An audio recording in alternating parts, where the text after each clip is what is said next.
In the 2018 primary election, Denver Elections Division tabulated 146,401 ballots. That's a lot of ballots. But for something as important as an election, it's a good idea to double-check that the reported results were accurate, that the winners actually won.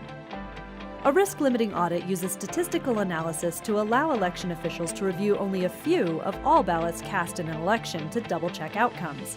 Risk-limiting audits are now required for all Colorado elections. The first step for a risk-limiting audit is paperwork. Denver elections workers tabulate and organize paper votes so any one ballot can be located and checked. Once all the votes are in order, a random number seed is generated by rolling a 10-sided die 20 times. Using different dice rolled by randomly selected participants helps to create a truly random sample. That random number seed is fed into audit software to select various ballots at random. With a list of required ballots to check, Denver Elections pulls ballots out of their boxes and delivers them to the waiting audit board.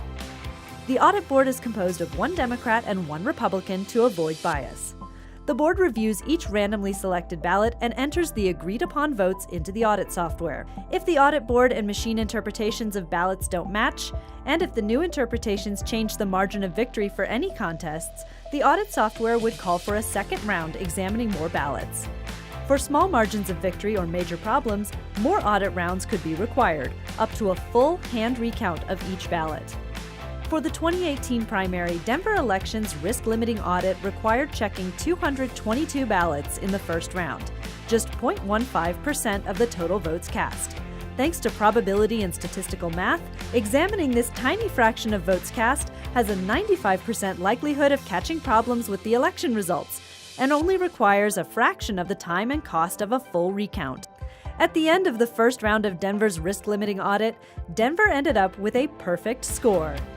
Find out more about risk-limiting audits and other ways Denver Elections Division ensures fair and free elections at denvervotes.org.